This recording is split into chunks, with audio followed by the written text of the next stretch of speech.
Friends, today we are going to calculate total price and we are going to include the price of items ordered, and then we will write how much tax the customer has to pay, and all these things we are going to do.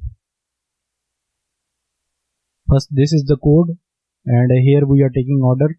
Then when we write on submit, then it will display us our information. I will start Apache. Now here I will click on localhost. Now I will click on localhost. Now I will write the quantity. I will write submit, and it will display us that how much things we have ordered. Now I will remove it, and here I will write total items ordered.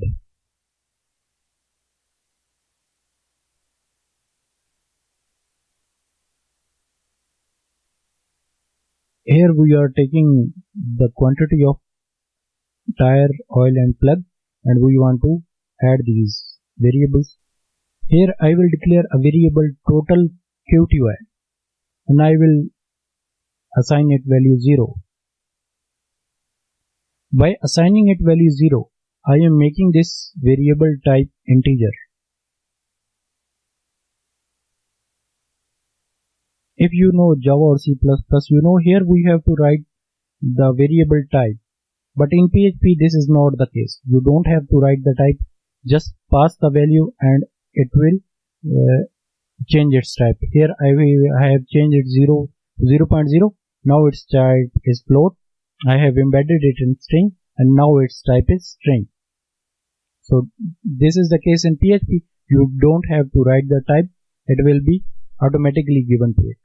I have given it value 0, so its type is integer.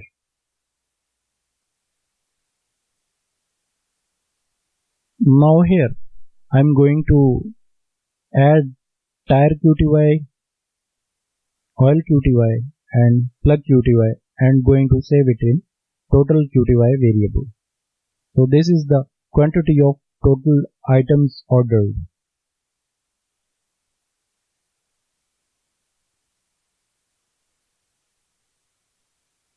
Here I will write total QTY and it will print its total quantity. Now I will click on localhost. Here I am going to pass 10, 5 and 5. Total items ordered are 20. I will click on submit order, and here you can see total items ordered are 20. I will embed it in break line.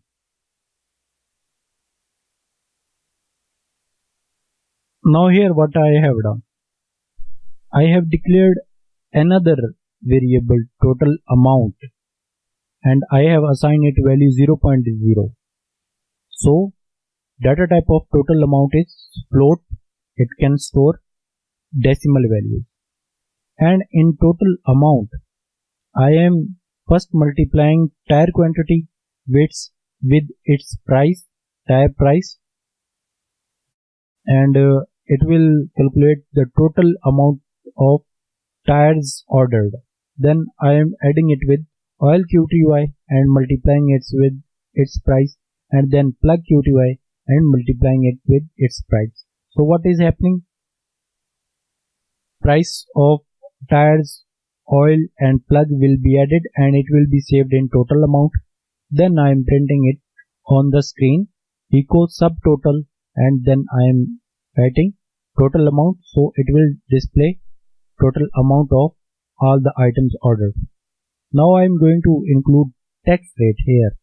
I will write tax rate, and tax is 19%, so I will write 0.19. So this is 19% tax that customer has to pay while ordering these items.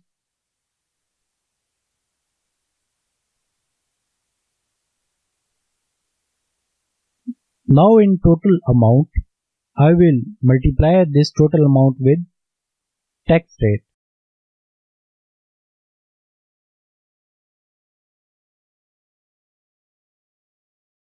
I will write 1 plus tax rate.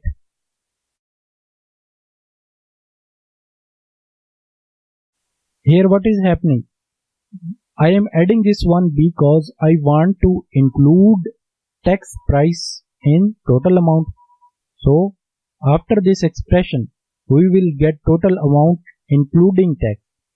Now I will echo total amount including tax,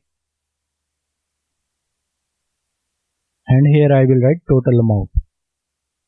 So it will display total amount including tax, but I want to display in up to 2 decimal formats. So we have a PHP function number format, and in this function first I will write the value, and then up to how much decimal points its value should be displayed.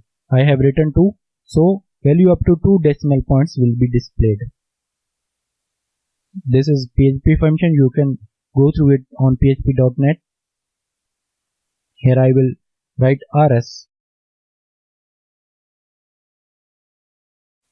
I will change it here and I will compare it.